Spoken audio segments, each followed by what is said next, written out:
Okay, thanks. This is Senate Government Operations. It is the 12th of February, actually Lincoln's birthday. And as Senator Rahm reminded us this morning, Lunar New Year. And it also is the day when the Great Backyard Bird Count begins. So you can go in your backyard and start counting your birds, I guess. Already. Anyway, so here we are. And so we have on our schedule today to look more at the retirement issue. And Senator Clarkson has been kind enough to get us someone to talk to us about kind of comparing our retirement pension plan and the benefits with other states, or mostly states around us, I believe.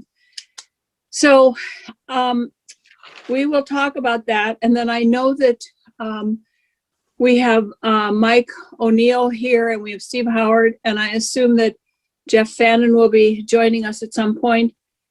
But I have just learned, and my thought originally was that we would have this conversation and then we would talk about whether we really felt that we had the time in the next 2 weeks to come up with some kind of a compromise plan, a meaningful plan that everybody could agree on.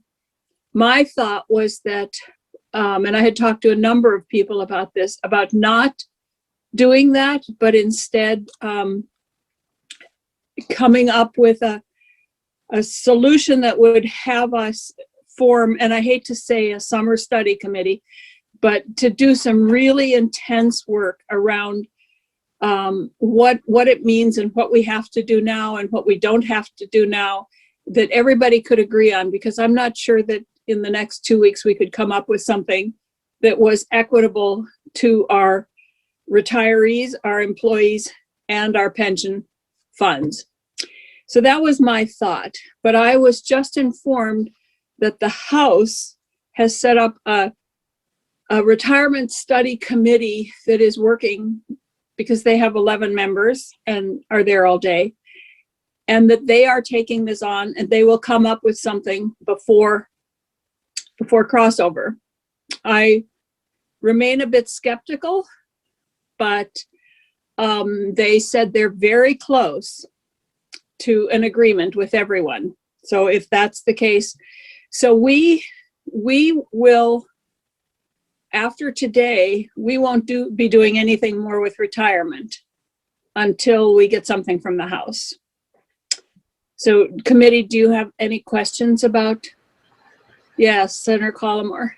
Thank you, Madam Chair. Well, I find that refreshing to hear about the colleagues in the other body being able to come up with something based on what I saw in that hour. And I thought he did an excellent job of keeping it at a level where even if you didn't really understand a lot of the ins and outs of investing, you could still sort of understand the problem that we have. But what I took out of that is there isn't any one, I think he called it silver bullet. There isn't any one solution, that the variables involved number at least 4 or 5, and it's going to take, let me just say again, I find it refreshing that the other body could come up with a solution at this late hour, because I think you might be right that it's going to take a lot longer than that. And hopefully all of the parties, all of the stakeholders are going to be in the same room.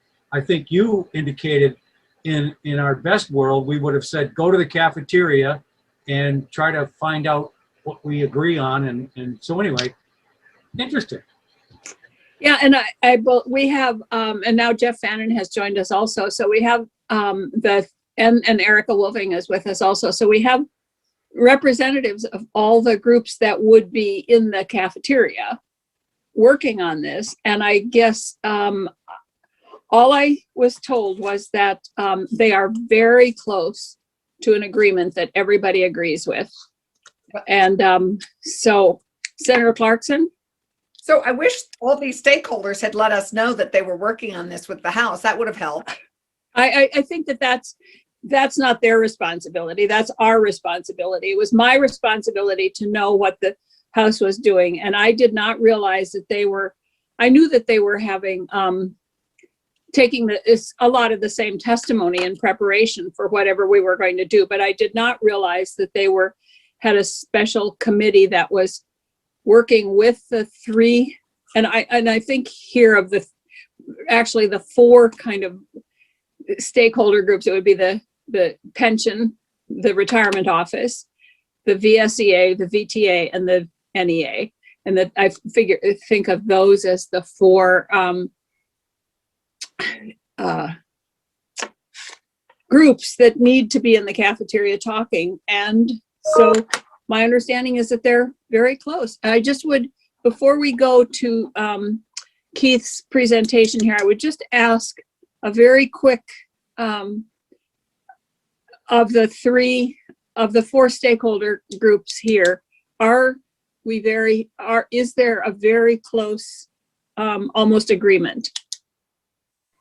Stevie is shaking his head now, and Those, Jeff? no. Mike? Madam Chair, I could say I'm not aware of any discussion. This is the first I've heard of a potential agreement. Very interesting.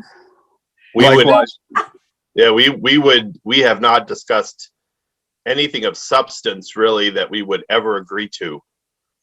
And we know there's a special committee being appointed, but we've never met with them. Oh, it's just being appointed? No, I don't know. All I know is what I was told this morning is that they were very close. And so we might just want to wait until they come up with something. And Erica, are you aware of it being very close to being settled? Good afternoon, Senator White. So I know that the treasurer has had conversations with leadership on both the House and the Senate side.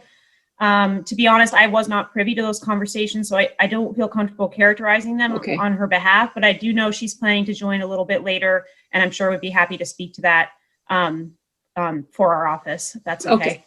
Yeah, no, that's fine. Thank you. I just didn't know if. So what I would say perhaps is that we will today talk about how ours stack up against others, because we have Mr. Brainerd with us. And then I would say that we will, I guess I'll hear more. I just wanted to tell you that because I was going to take it off next week's agenda, and I wanted everybody to know why I was taking it off the agenda. Gail, did you have your hand up? Yes, I do, Madam Chair. Is anyone in this call aware of a person named William Krywald? He is in our waiting room. Say the name again. Hi, Gail. He works for Beth. Oh. Okay, thank you. Don't let him in. Yeah, I think he's been fully vetted by the Troopers Association, the VSEA, and the NEA, so he's probably okay. We're vetting you. We're vetting you, Eric. Is that so? Oh, William. So, so that I just wanted everybody to know exactly what I knew at this point, and that's all I know. So I would say that unless by the end of next week, there really is agreement by everybody that we should then consider something that would set up more time to do it. But we'll deal with that by the end of next week, I guess, hoping that, as Senator Collmore says, it is refreshing to know that the other body has come up with agreements. Okay. But of course, Senator Polina? the people they've come close to agreement with don't seem to know that there's an agreement or closeness. So it's interesting. Or that they're even meeting. Right. Well, that is true, but that being But we'll give said, them the benefit of the doubt. yes, we will. We know that miracles can happen. So with that, let's look at, Allison, would you like to introduce our guest? Oh, heavens no. Gail was the one who kindly made this marriage. And Keith Brainerd, welcome to Vermont and back east. And would you be kind enough to introduce yourself, who you represent, what you do, and the perspective you bring in terms of comparing, looking at Vermont with the perspective of what the rest of the country is doing, so that we're comparing apples to apples a bit, as much as possible. Thank you. Yes, ma'am. Hello, Madam Chairman, members of the committee. Nice to be with you, as it were. And I am research director for NASRA, which is the National Association of State Retirement Administrators. Our members are roughly 90 directors of statewide retirement systems. We have a handful of local retirement systems as well. At least one in every state. Some we have 3 or 4 members. These are the individuals who administer statewide pension plans. And what I do with my colleague, who's not here today, but his name is Alex Brown, is we conduct research on the range of issues pertinent to administering pension plans. That includes benefits, investments, actuarial matters, legal issues, et cetera, the full range. And one of the things we do is keep an inventory of pension reforms that are enacted among states, and the last 10 years in particular have been a particularly active period in terms of pension reforms, both and really unprecedented, both in terms of the number. Just about every state in the country has reformed their pension plan at least once over the last 10 years, and also in their magnitude. We've seen some pretty significant changes made over the last 10 years or so. So I was approached by Senator Clarkson and asked to appear before you and to provide some comparisons with how the retirement benefits for Vermont teachers and state employees compare with those around the country. And I'm honored to be here with you. Thank you. And we did see some of your charts in our noon presentation. We had a Pensions 101, and our Joint Fiscal Office used a number of Oh, your charts. So great. thank you. Thanks for saying All so. right, so take it away. Does anybody have any questions first before we get started, just about the association or anything else, and then we'll just launch into it? Okay, seeing none. No, we're just glad you exist. And Great. maybe I'm a really visual person, so if someone could put your website to your organization in the chat, that would help me. I don't know. I think, did you send, Keith, did you send something that Gail has posted on our website? Yes. Great. It's in an email too. And feel free to follow up with me individually by email or phone. And we've got a wealth of more information than you have received today. I'd be happy to speak with you individually, or you can look around our website. Great. Thanks. Thank you. So I have 7 or 8 minutes of prepared remarks, if that's acceptable to the group. And after that, I'd be happy to respond to any questions. Sure. And as we've discussed, I have provided 2 handouts, one of which is a 2-pager titled Normal Cost Analysis for the Vermont State Employees and Teachers Retirement Systems, and the other is titled Actuarial Funding Level of 120 Public Pension Plans. In general, I would say that pension benefits for Vermont state employees and especially teachers are a bit less generous compared to their counterparts around the country. And Vermont state employees contribute a larger portion toward the cost of these benefits, as do teachers. This can be seen partly by looking at the handout titled Normal Cost Analysis for State Employees and Teachers Retirement Systems. The normal cost is the cost of benefits that are accrued each year by employees participating in the plan.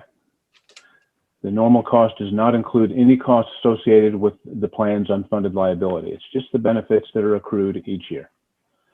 And the fact that the Vermont State Employees Plan normal cost is lower than the median is an indication that this plan's lower level of benefits is lower than comparable plans, even more so for the teachers, notably lower than the median level.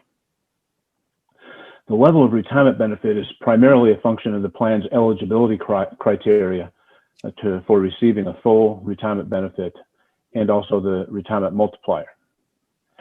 And in Vermont, state employees hired since 2008 must reach age 65 or attain the so-called Rule of 87 to qualify for a full or unreduced retirement benefit.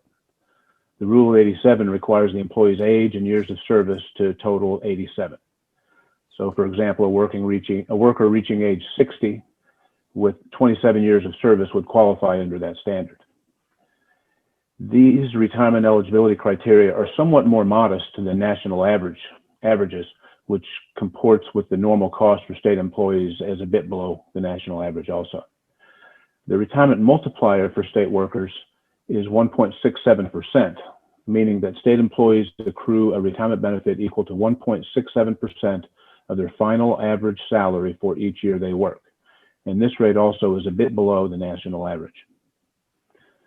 Eligibility criteria for retirement for teachers in Vermont are similar. The multiplier for teachers rises after 20 years of service, and retirement eligibility for teachers is age 65, like with state employees, or the Rule of 90, which is a little higher than that for state employees. That would require a teacher to work an additional 1.5 years compared to state employees to qualify for a full retirement benefit. Two other factors regarding the plans for teachers and state employees I'd like to mention briefly are the highest average salary period and the cost of living adjustment. The highest average salary period is the period over which the retirement benefit is calculated. That period for Vermont teachers and state employees is 3 years. Most other states that did not already have a final average salary period of 5 years have moved there in recent years. 5 years is easily the most typical period. Increasing the period over which the retirement benefit is calculated will produce a marginally lower retirement benefit and plan cost. Two states that we know of, Illinois and Florida, use periods longer than 5 years. They use 7 and 8. And the cost of living adjustment for both teachers and state employees is tied to the actual rate of inflation with a minimum of 1% and a max of 5%. And that's fairly typical of plans that provide an automatic COLA, and not all do. You should be aware that an automatic COLA is a relatively expensive benefit provision. A rule of thumb is that an automatic 3% COLA will add about 25% to the cost of the benefit.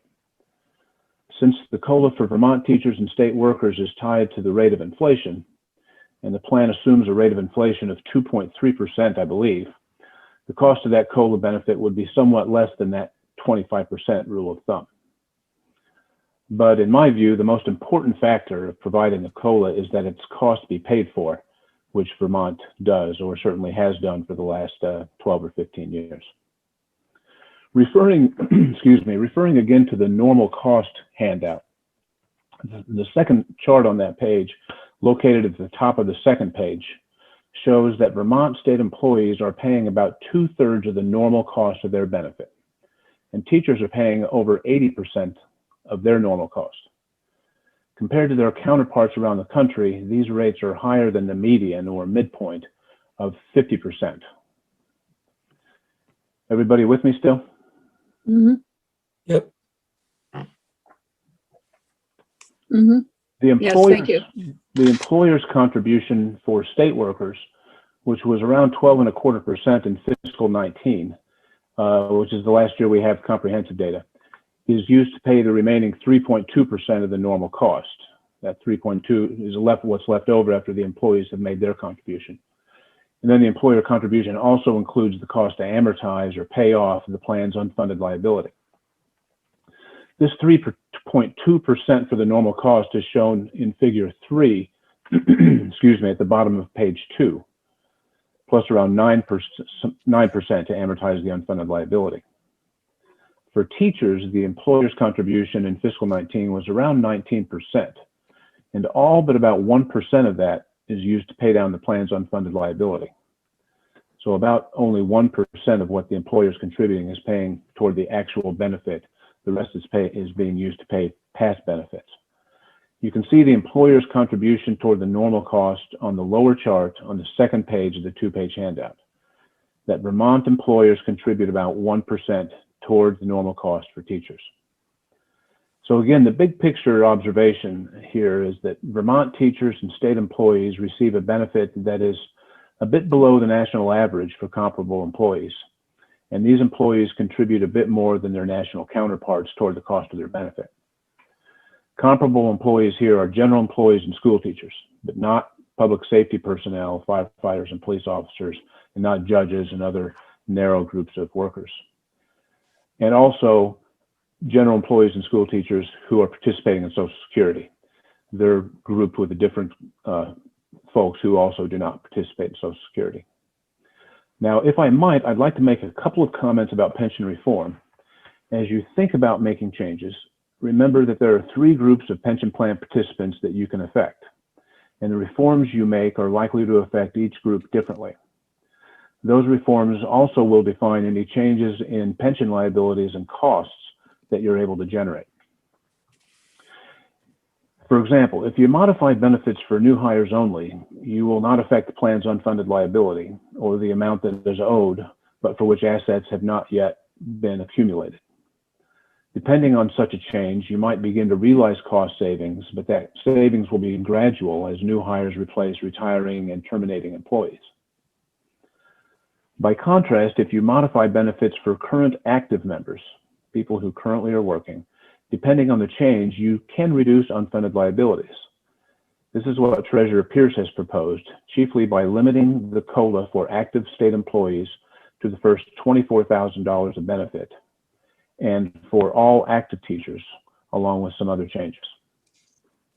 And finally, I'd like to point out that more than half of the liabilities in both the state employees and teachers plans are associated with those who have already retired or who have stopped working but who have not yet retired.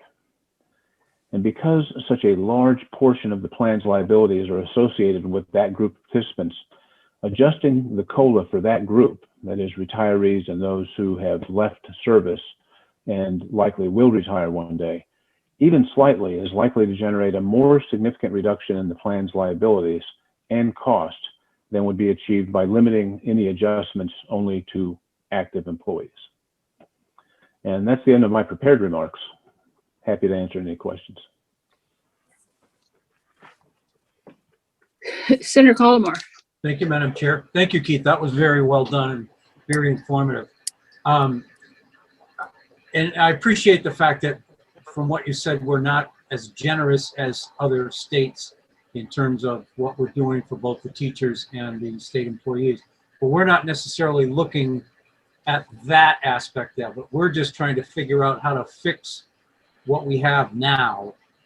One of the things that the presentation we just watched over the lunch hour made a point of was that the stock market downturn, if you will, back in 08, 09 seemed to affect pensions drastically. And I'm wondering whether Vermont is in a very, very poor position in terms of the unfunded liability issue with respect to other states, or whether everybody sort of is trying to figure out a solution to this. In other words, are we an outlier in this unfunded liability situation, or are there other states that are grappling with it as well? Yeah, thank you, Senator. And to your first comment, which was really not a question, but I would like to comment on it, and that is, for sure, pensions are one component of compensation. And I certainly do not want to imply that you are competing with other states, because generally you're not, nor necessarily that you should provide a pension benefit that's commensurate in some way, shape, or form with other states. Just a comparison. You really have to look at the whole package, the take-home pay, other benefits, and so on. With regard to market volatility and the plan's overall funding level and so on, yes, the market decline of 08 to 09 was a watershed event for the public pension community. It reduced assets on average by about 25%, and everybody was hit during that period. I actually provided in my handout something I did not refer to, and I would ask if you would take a quick look at it, and that's the handout titled Actuarial Funding Level of 120 Public Pension Plans. I don't know if you have it in hard copy or on digital version, but at the top chart of that one pager is what I call a bubble chart. Yeah. And it's plotting 120 public pension plans. Combined, these plans represent 50 states and about 85% of all public pension liabilities in the country. And as the notation indicates, big bubbles represent big plans, smaller bubbles, smaller plans. And so they're all laid out here in order based on their actuarial funding level. And I've delineated the Vermont teacher retirement system and state employees retirement system on here. And the Vermont teacher retirement system, funded right around 55%, you can tell is certainly in the lower quartile of the nation as a whole. Vermont state employees is just a bit below the median, which is right around 72%. So that's quite a difference between those two, state employees and teachers. And obviously the state employees is closer to a national median, probably a more manageable problem. The state teachers plan is clearly where the bigger part of the problem lies. So Are those large bubbles, I'm just guessing, California, New York, maybe? Well, the big bubble, the Vermont state employees is CalPERS, the nation's largest public pension fund. And the larger bubble to its lower left is CalSTRS, the California State Teacher Retirement System, which is second largest. New York, Texas, Florida are some of the larger bubbles to the right of the CalPERS bubble. Yeah, just out of curiosity, it has nothing to do with what we're talking about, but I was curious. Thank you. But to answer Brian's question, the outlier issue, it looks like the teachers are more of an outlier nationally than the employees. Yes, I would agree with that. I hate to even ask this question because I feel stupid. I should know the answer. But my understanding is that when we're talking about pension, we aren't including healthcare. And so we're looking at two different things, and it would be interesting to see the comparison of healthcare benefits as it relates to pension benefits, because that is one of the reasons why the teachers are in such bad shape, is because we were taking the healthcare benefit portions out of the pension, out of the retirement funds. I mean, that wasn't said very eloquently, but am I right in that, is that we are not comparing health benefits here for retirees? Yes, ma'am, that's correct. And for what it's worth, retiree health care runs a really wide range, even much wider than pensions. So with retiree health care among states, we go from zero, literally no benefit provided, to a very robust benefit provided and everything in between. And similarly, the funding experience of retiree health care benefits is two things. One, much poorer relative to pensions. I think the best funded retiree healthcare benefit in the country is funded at maybe 40 or 45%. And also it runs a much wider range than pensions. So the bottom funded pension on the chart that I provided is funded around 15%, and after that they're into the upper 30s. There are many retiree healthcare benefits that are funded at less than 5%, which is pretty close to pay-as-you-go type territory. Which is what we were doing with the teachers. And yes, ma'am. And it's not unique to Vermont, I would say. Yeah. It also affirms the comment that we made earlier, which is that pensions are only one component of total compensation. And you have to look at the whole package. Do you know where, just offhand, very quickly, do you know where we stand on that continuum of healthcare from zero to wonderful? No, ma'am. Okay. I wasn't sure. Senator Clarkson? So, Jeanette, should we, if we're supposed to be looking at the entire compensation package for a retiree, should we, if we continue this, I mean, we'll continue it at some point, whether it's this year or next, we should also be looking at the healthcare as it complements the pension piece. In terms of the benefit, but not, I mean, we're looking at how we fund the pension benefit. That's what this conversation. I realize that, but is our healthcare benefit equally challenged? The teachers is. Yeah, but not the employees. I don't know. think it is in the same way, and that would be Erica. Does anybody else have questions for Keith? And I'm also going to, just because we have him here, I'm going to open it up to questions for non-committee members. If anybody else has a question for Keith that they would like to pose. So Senator Clarkson? Yeah, I guess Keith, this has been terrific. Thank you very much. Can you give us any insight into New England and where we stand in the states around us? And actually Canada, which is of course our neighbor to the north, and if it has how it relates. Just curious. Do you have any sense about how we stack up in the New England, New York? I mean, we can see for one aspect with New York, but. Well, New England's interesting. It's very much a mixed bag. New Hampshire is a Social Security state like Vermont, and so it's comparable in that way. And they face a funding challenge. They have a consolidated plan in which they've put all of the state employees and the teachers and many local government workers all into the same plan. So where Vermont tends to separate those into different plans, they're all combined there in New Hampshire. Their aggregate funding level is something on the order of 65% or so. And so they're struggling for sure. Maine is mostly a non-Social Security state. Maine in the late 1990s approved a state constitutional amendment requiring the state to amortize or eliminate the unfunded pension liability that was in place at that time. And so it's in the Constitution that what was unfunded at that time be gone by 2028 or so. And Maine has gone over that period of time from being a very terribly funded pension plan for state employees and teachers to being very well funded. And they're supposed to have eliminated that unfunded liability within the next 10 years or so.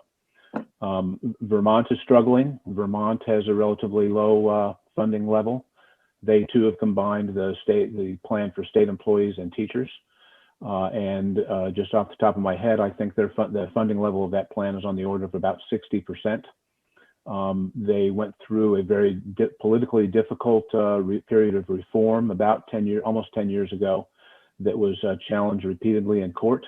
Keith, I think you said Vermont, but Yeah. think I'm so sorry, Rhode Island. Rhode Island, yeah. Thank you. Very sorry. I'll never make that mistake again. So Vermont is a very labor-friendly state, and when they enacted those reforms affected. Rhode Island. Rhode Island.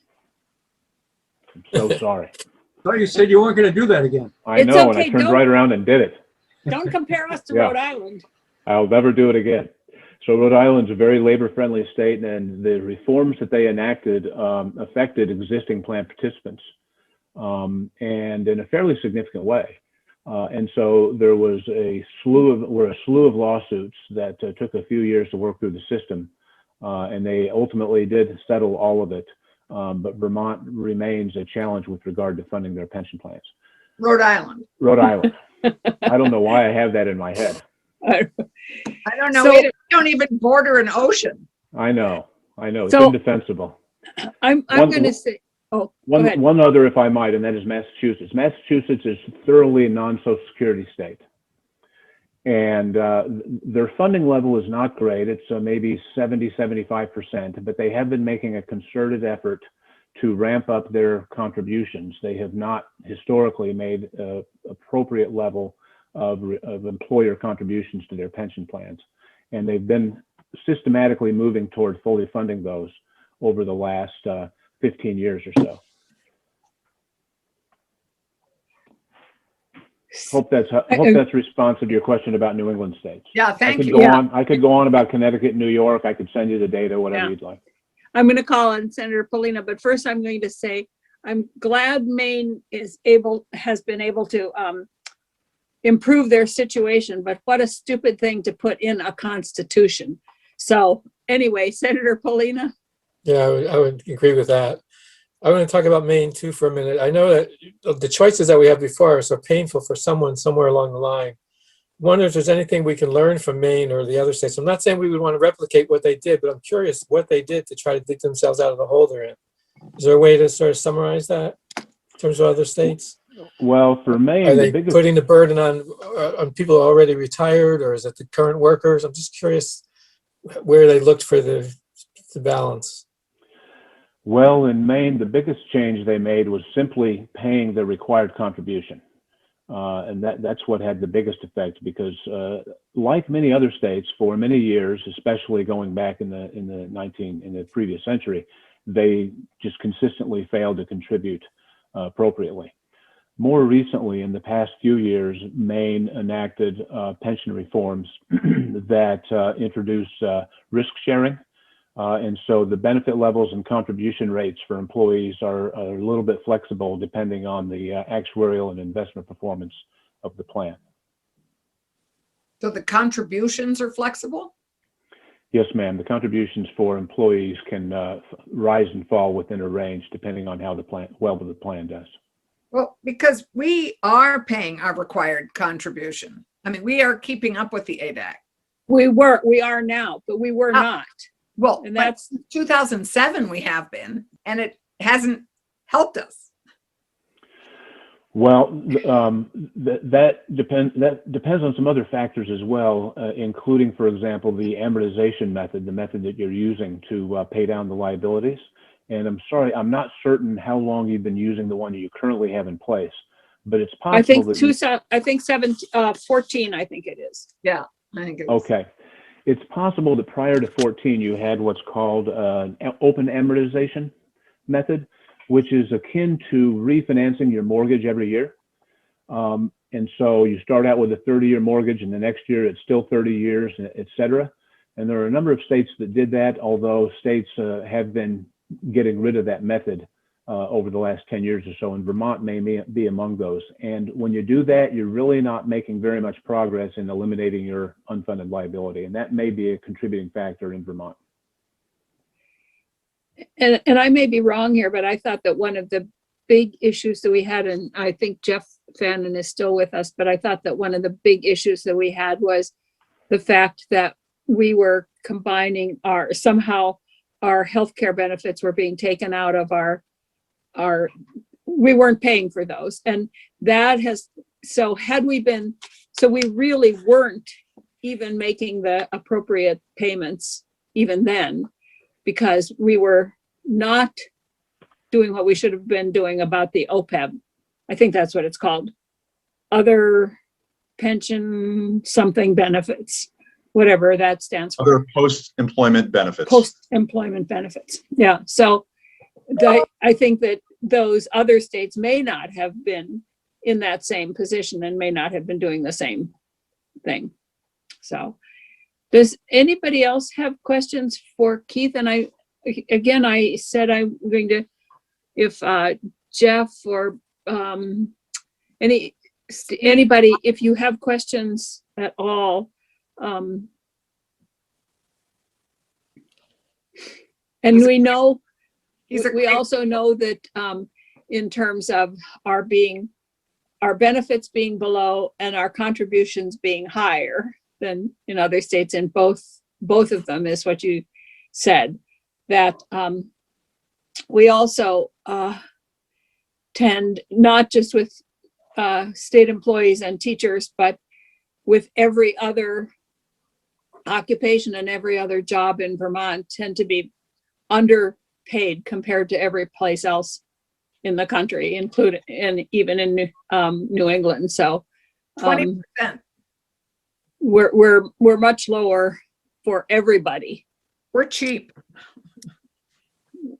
Yeah. Well, I don't know if I put it that way, but No, I mean, it's not a cheap state to live in. It's just we have a classic underpayment problem for all employees. Yeah. Senator, if I can intervene, Yes. we're thrifty. We're thrifty. Thrifty, thank you. Thank you, Beth. That's right. Thrifty, that's what we are. I've heard us many times, and in fact, I think Gould and Stearns, who are these wonderful performers in Brattleboro, did a thing called Vermont is a third world country because we underpay so dramatically. Any more questions for Keith? So I thank you very much for joining us. This was helpful. It was particularly for me, it was helpful after having just had JFO do the pension 101 that they did at noon, and he's gonna do 2 more sessions for us. So Madam thank you. Chairman, I appreciate the invitation, and senators, and hello, Treasurer. It's an honor to be here with you. Again, please feel free to reach out to me individually. I'd be happy to help you with any information you'd like. And I'm really sorry to have referred to Vermont in the context of Rhode Island. It's okay. You're forgiven. And Beth, our treasurer, Thank you. speaks very highly of your organization. So Yeah, She's highly very of the kind. organization and highly of Keith. And I'm just going to be politically in trouble with this, but as long as you don't compare us to Illinois, I'm all set. he did mention Illinois at one point. Mhm. But it's not in a favorable light. So, Okay. all right. Thank you. Thank you all. Good to see you. Bye-bye. Right. So Beth, you weren't with us when I kind of made this announcement, I guess it was, at the very beginning of our meeting. And Erica was, and I don't know if she has told you what my understanding is that the House has a special committee that's been working on this, and they are very close, which is what I told, to having agreements, and that we don't need to concern ourselves until it comes to us. So I just, I throw that out because I had this on the agenda for again next week, but if that is the case, then I'm not sure we will do that. So you don't have to say whether we're very close or not, but I just wanted you to know that that's where, what I've been told. Well, I'd be heartened if to hear that, but I recognize that a lot's going on, and that sometimes it's a little bit of the telephone game as you go through this. I think the unions, the employee groups are engaged, and I want to say I appreciate that very much. And I know that there is a work group over at the House. I don't know who's in the work group as a whole, but one member said to me before I did testimony in another committee, he said, I just got off a work group that you may know about. And I said, no comment. But I know they're working hard. I hear they're meeting twice a week. Yes. I think it's a little confusing here because when I said this, all 3 of the union reps in our meeting nodded their heads that they didn't know about it. Okay. And again, So, I'm not in the okay. in the end game on that. Okay. So I can't answer that. Part of our process was to get the report out, start the process, and recognizing that ultimately the General Assembly is going to make the changes, is to let that process go a little bit independent of us, a lot independent, because they need to hear from somebody besides Beth Pierce. And Keith Brainerd is a great person to talk to. I think that Chris, by the way, I had probably an hour conversation with him last night, the JFO individual, and I think that he, myself, and Will, if he's on the phone, are all how to say this, actuary wannabes. So, a nice No. compliment. Is that true, Will? I think it is. I mean, I find this stuff very interesting. Yes. Okay. All right. Okay. Well, the presentation was good. So whatever. Yeah. Okay. So I will say that what we talked about earlier was that if in fact the House is coming up with something, then I'm not sure that we should be spending time trying to come up with something. So by the end of next week, I will have a better sense of whether they in fact have something to present to us, because by March 12th, we have to have something in place from either side. So if that makes sense to everybody. Senator Clarkson? So I understand actually that the House is close on the pre-funding teachers' other provided employee benefits, but not retirement. Okay.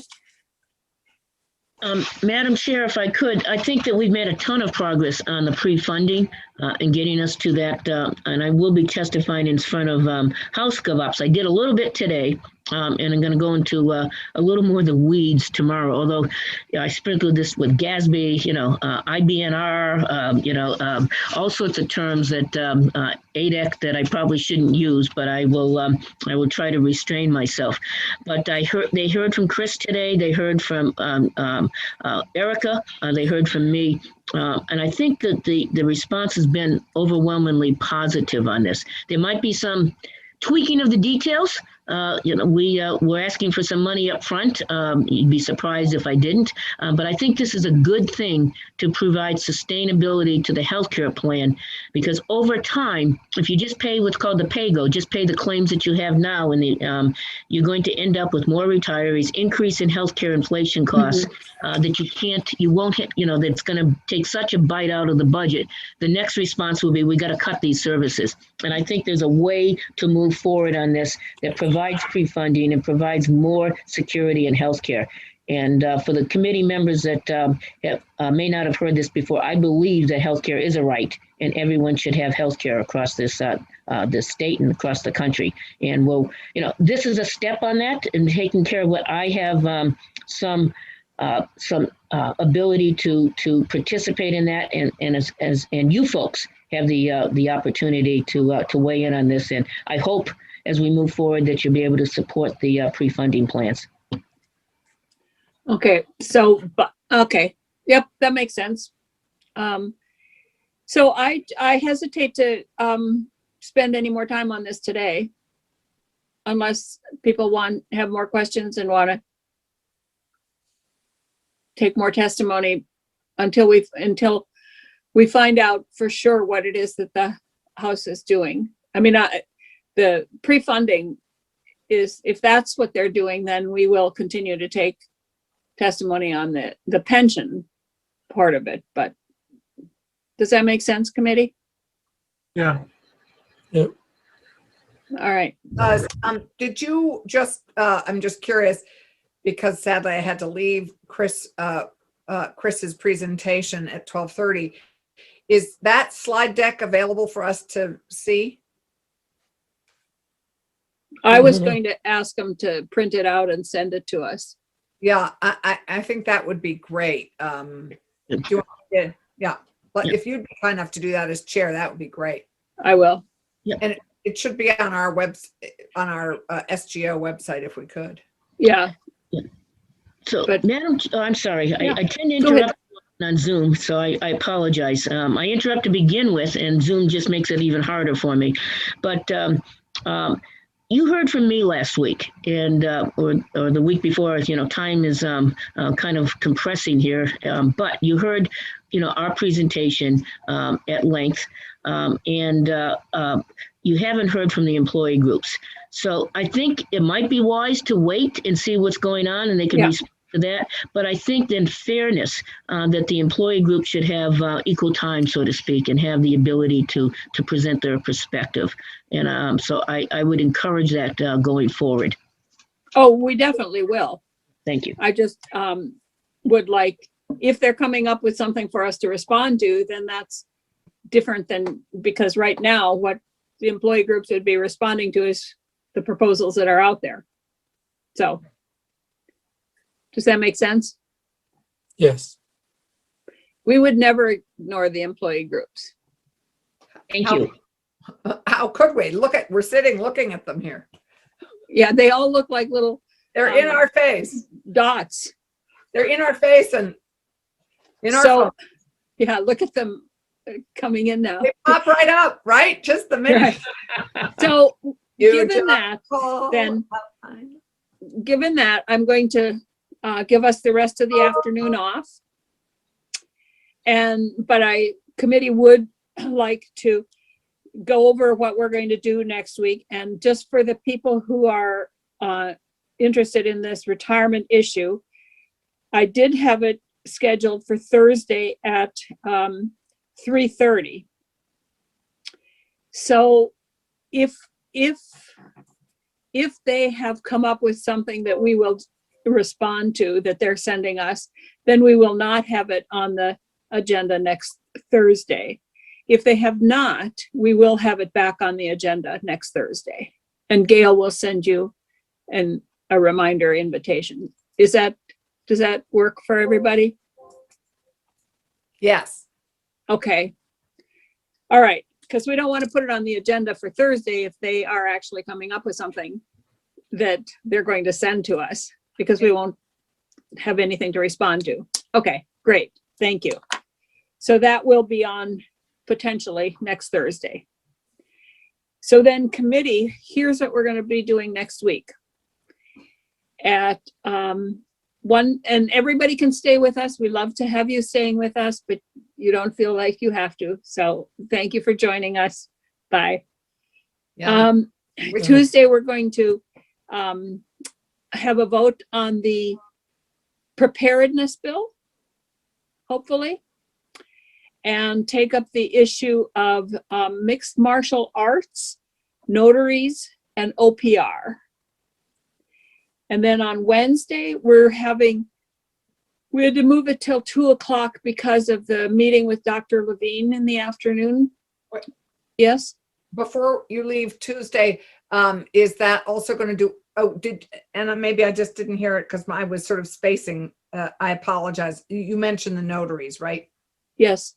Thank you. I'm sorry. I spaced at that moment. Yep. So kind of that, whatever that issues are with OPR and Secretary of State. Senator Calmer? Thank you, Madam Chair. Are we going to hear from a guy? Let me open my email. Rex Yes. Thompson? Yes. Okay, thank you. Yes, he has gotten an invite. Good, thank you. Senator Rahm, did you have a question? Madam Chair, just I want to apologize because I did have a side conversation with the Speaker of the House to try and understand about this subcommittee, just so she knew that we're getting word that there's a subcommittee, and she wanted me to convey that that's not true. And I asked if there was any more clarification, and she said just that it's not true. So I just want to put that on there for the record. Yep. Well, I will. That's what I thought I tried to convey earlier, but well, yeah, it's different. It's clearly they're having some conversations, but it's not about retirement. All right. I will try and talk to people. That is not what I was told this morning.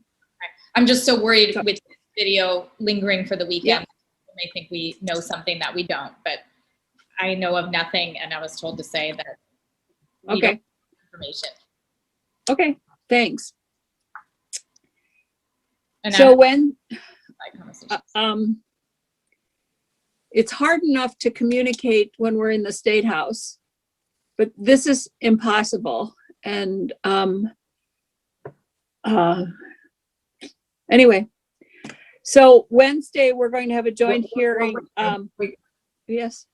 What? Allison? No, I said we're with you.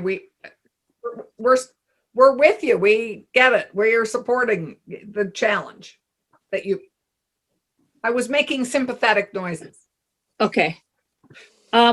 So Wednesday we are going to do a walkthrough of the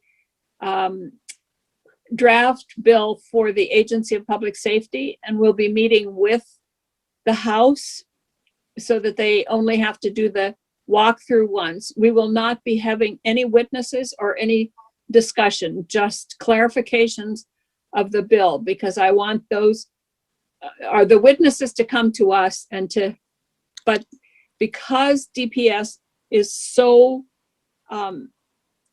embroiled right now with the pandemic response, we thought that it would lessen their time if they could do a walkthrough to all of us at the same time. And then we will meet separately after the walkthrough with them. And then Thursday, hopefully we'll finish up the juvenile bill on public records and do relook at the municipal pilot program and potentially retirement and temporary workers. And then on Friday, we're going to finish up the elections and vote on that. Does that sound okay? Sounds Okay. Thank you. Well, have a nice weekend, and you get out of school early today. right. What a treat. Unfortunately, it's like 0 degrees outside. No, Yeah, I'm it isn't not. like It's we're going to not go sunny play either. baseball or something, but it's okay. It's, Right. it's up to 18 degrees here, Anthony. Yeah, yeah. Wow, I'm gonna- balmy. I'm gonna take a nap. I'm at least gonna get out of this chair. I know that. Yeah. Committee, wish me luck. I have my first high school hockey game to ref tomorrow in Hartford. Really? Great. Oh, Wow. I would come and see you. You can't. They don't know that they're not allowing anybody in. I know. But as you drive through Woodstock, blow me a kiss. I sure will. In your 63-foot truck Yeah, through no, Woodstock. Make sure you 78 take foot. your truck. 70. Happily, he can't do that yet. But I want to wish all of you happy Valentine's Day, because if I was with you, you know what you'd have. Chocolate. You'd have True. chocolate with raspberry centers, and you'd have, of course, still the Godiva box from my sister-in-law, which is still waiting for us. She sent another, mammoth Godiva box just for us. So there we are. Next year. Okay. Gail Thank has you. her hand up. I don't know if Gail wants. Yeah, I think Gail wants to. Yeah, I was just about to call on her. Thank you. You're muted, You're Gail. muted, Gail. We can't hear you. You caught me. I echo everybody's sentiments. Happy Valentine's Day. Madam Chair, you were saying that we have temporary workers next week. That actually, we took off of the agenda on Wednesday. So, Yeah, we took it off on Wednesday. so you can take a look at that and let me know when you want to, where Okay, you I want was to add gonna it back in. I was gonna put it out on Thursday. Okay. Yeah. All right. Because on Wednesday, we won't have time, if we can't even meet until 2:00, and then we have this walkthrough with the House. I don't think we'll have time for anything else afterwards. Can I ask, you talked about doing the elections bill on Friday, going through it and voting on it, which is fine with me, but we're gonna do it all in one day like that? I hope so. Okay, I and I'm think- just curious, Are we going to get I'm wondering if the mail-in voting part is gonna be separate or is to be a part of the big bill? I'm just curious. I forget where we left it. Everything, I hope it's all in the same bill. you mean mail out, not Yeah, mail true. in. Right. It's mail out. Mail out, mail out and bring in. It's all one bill. Okay, And I just couldn't remember. Everything else that's in that bill, as I remember it, relates to that, is supportive of that. I mean, some of them are technical changes that we might want Right. anyway, but they're all supportive of that. I don't think there's anything in the bill that was not in there. Can you think of anything? I mean, we No, took no. out the party issues, Right, we and took we out the poison pills. right. yeah. And we didn't address a number of the things that were brought up to us in the bill. Right. So I think that it's all one bill. And Okay, And I I'm don't not, know- I'm not questioning, I'm not opposed to it or anything. I Yeah. just couldn't remember if we decided to put them all together or not.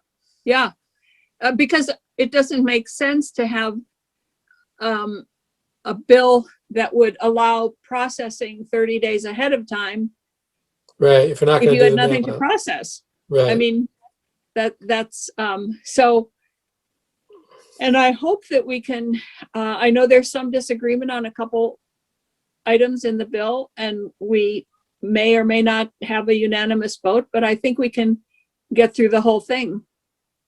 Cool, okay, And we'll have all the same people invited, and most people were in agreement with most of it.